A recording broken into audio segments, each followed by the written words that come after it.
Olá, estudantes da primeira série, tudo bem com vocês? Eu sou a professora Corine e essa aula será uma aula de nivelamento. Nós vamos rever algumas coisas que nós aprendemos no trimestre passado e que nós vamos usar nesse trimestre. Então, nosso assunto é método científico, origem e evolução do pensamento científico. Então, quais são os objetivos da nossa aula? Relembrar a importância do conhecimento científico em situações cotidianas, relembrar a diferença entre senso comum, pseudociência e ciências e relembrar as etapas do método científico como possibilidade de construção do conhecimento científico. Então, olha, o que é ciência? A palavra ciência, o que ela significa? Ciência, ela significa conhecimento, significa saber.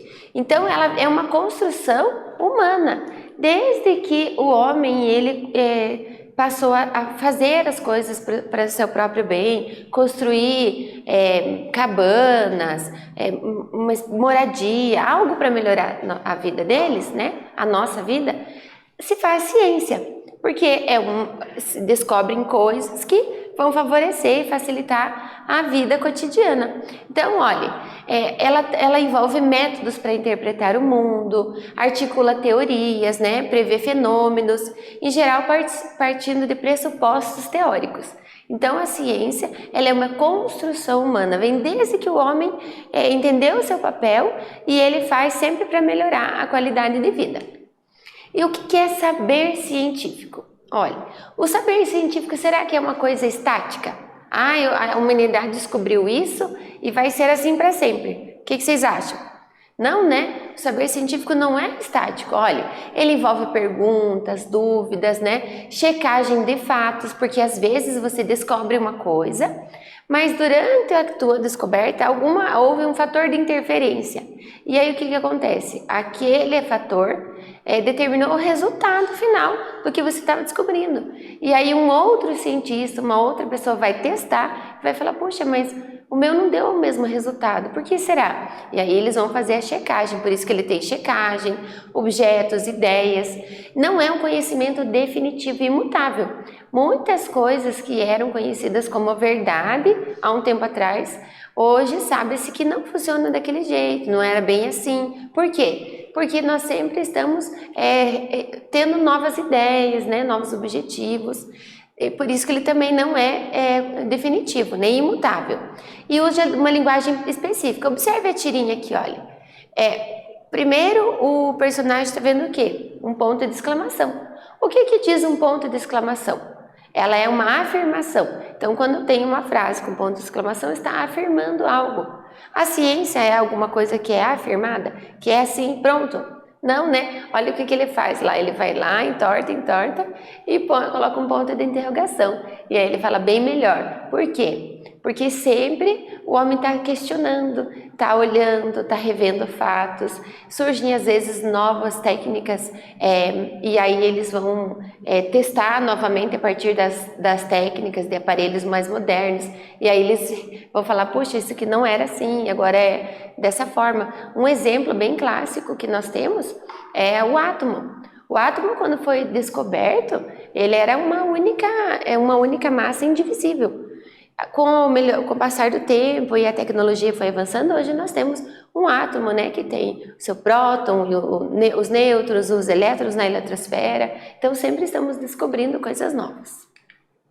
Vamos lá para uma atividade. A pesquisa científica é a realização de um estudo planejado, sendo o método de abordagem do problema o que caracteriza o aspecto científico da investigação. Sua finalidade é descobrir respostas para questões mediante a aplicação do método científico. Qual que é a primeira etapa de uma pesquisa?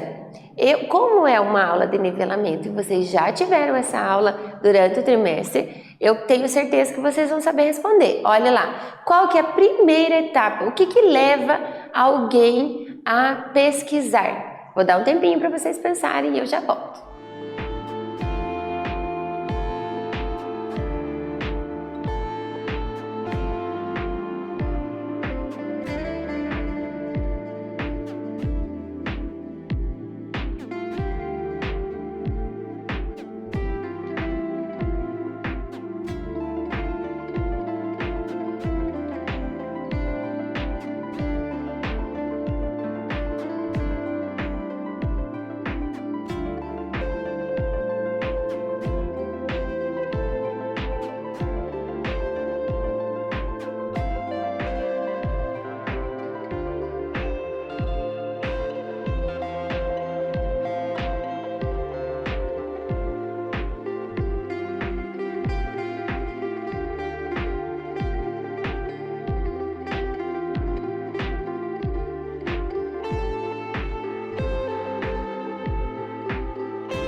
E aí, gente, qual que é a primeira etapa de uma pesquisa?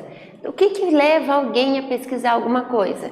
Olha só, sempre parte de um problema, né, de uma interrogação, uma situação para que aquele repertório de conhecimento disponível gere uma resposta adequada. Então, olha, sempre você vai se questionar, puxa vida, por que será que isso acontece dessa forma?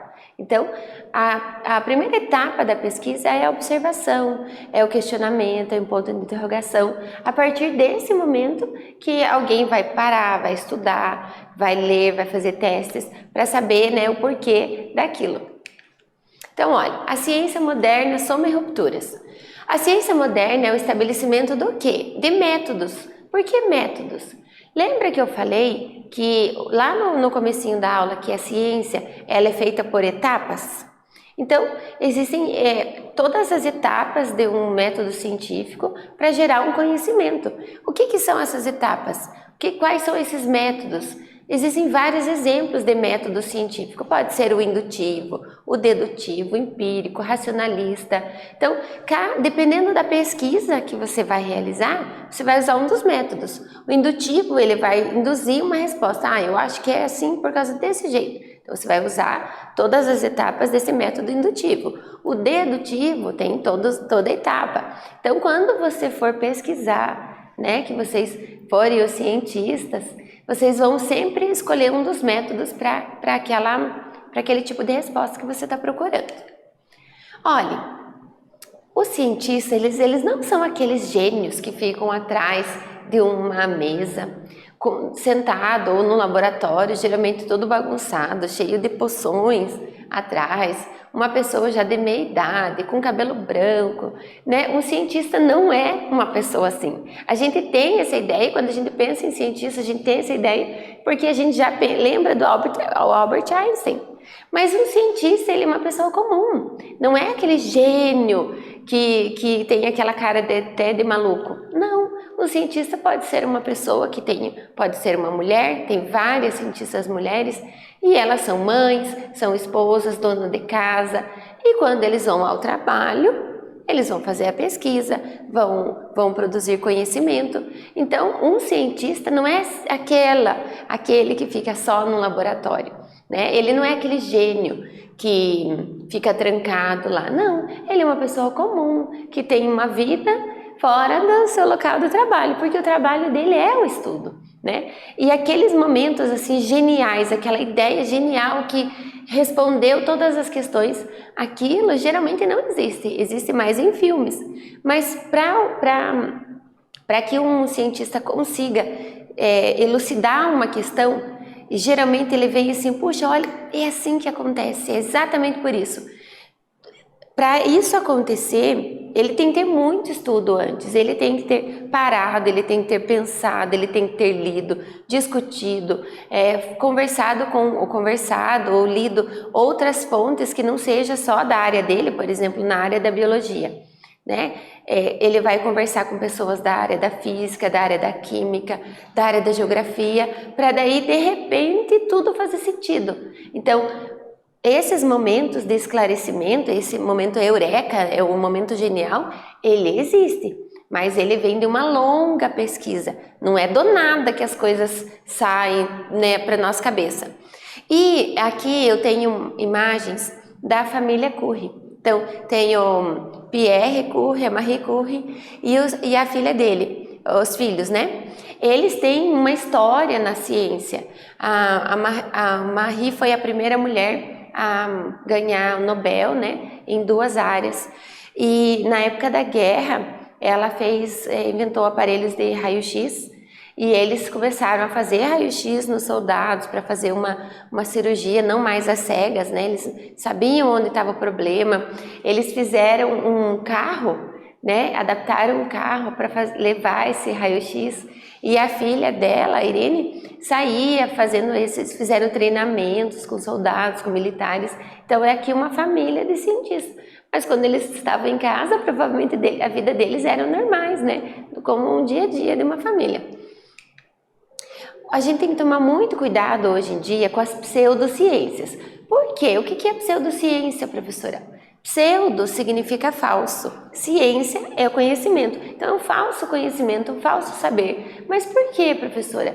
Porque hoje em dia é muito fácil alguém ir nas redes sociais, na mídia, e dizer, olha, eu acho que essas coisas assim não é o que eles estão dizendo. Eu acho que é de tal forma.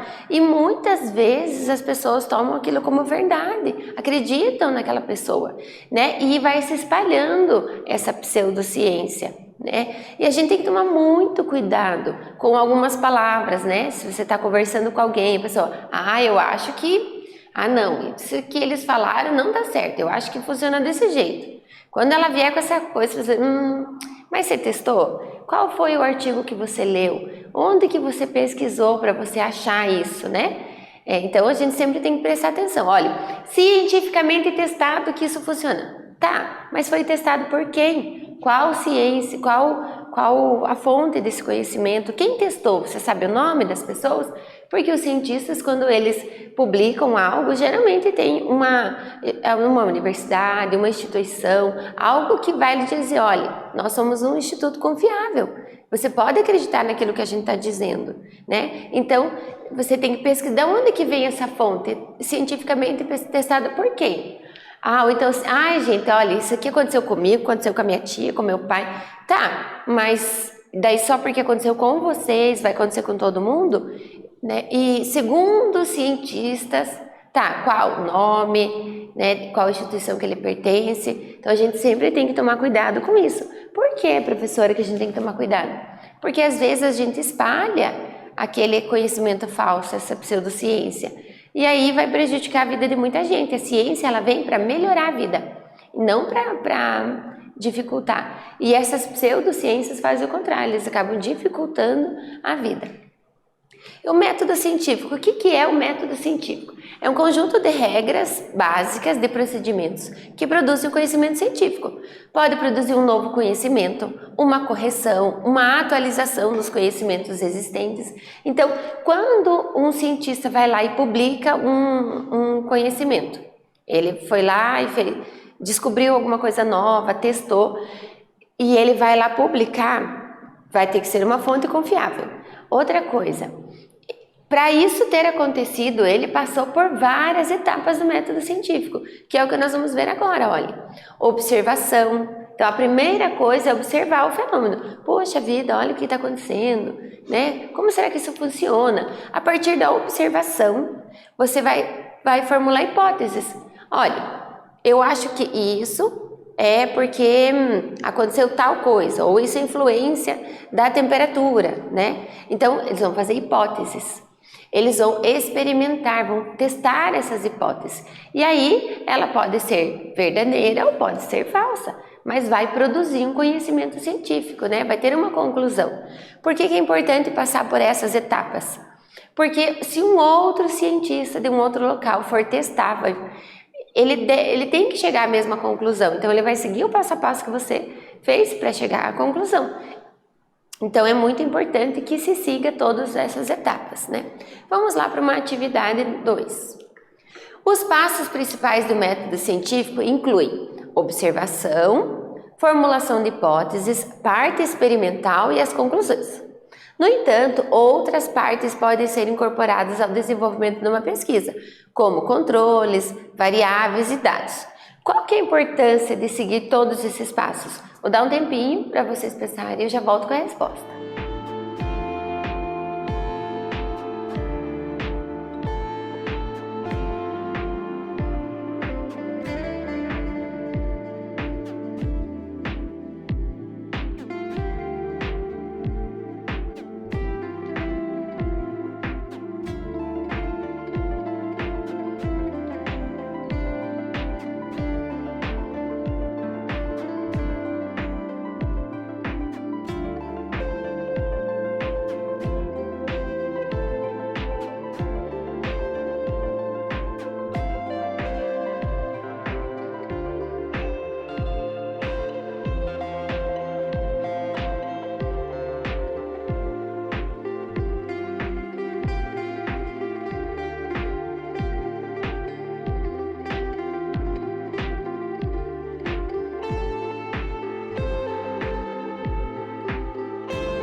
E aí, conseguiram, gente? Olha, são importantes, pois a partir desses passos, outros cientistas podem seguir, né, os passos e chegar à mesma conclusão.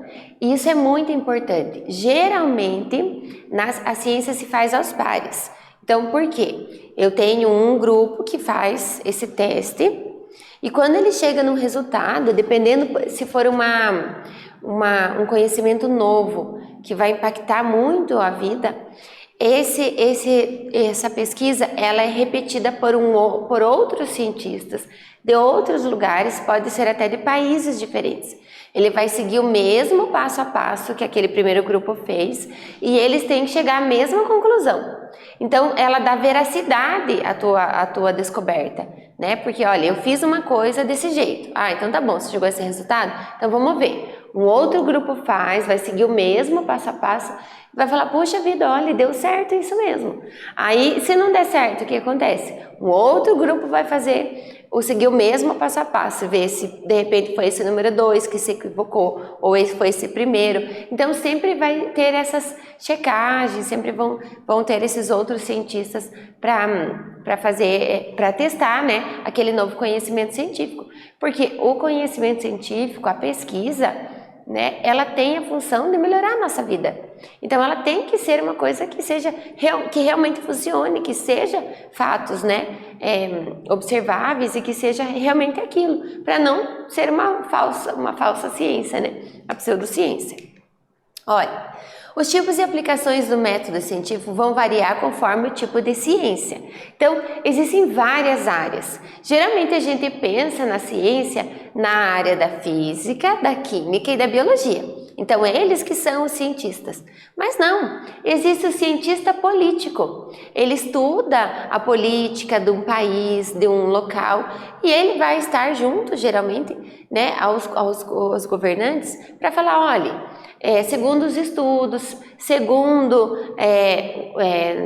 quando vai implantar, por exemplo, uma nova moeda no mundo, né, ou naquele país, há um estudo primeiro para saber se aquilo vai dar certo, se não vai, né, o que aconteceu antes, que pode ser evitado, né? Então, existe o cientista político, existe o cientista social, existe o cientista na área da educação, né? Então, o jeito que os nossos pais estudavam, nossos avós estudavam na escola, não é o mesmo jeito que hoje vocês estudam. Por quê? Porque houve produção de conhecimento científico, houveram pessoas que estudaram e descobriram novos métodos para que o estudante aprenda mais. Então, não é só na área da ciência, da biologia e da física. Existe o filósofo, existe o social, existe a ciência na área da geografia, da história. Então, em todas essas áreas, dependendo do tipo de ciência, nós vamos usar esses métodos: indutivo, dedutivo, hipotético, dedutivo, dialético e fenomenológico. Aquilo que eu já tinha falado antes, né?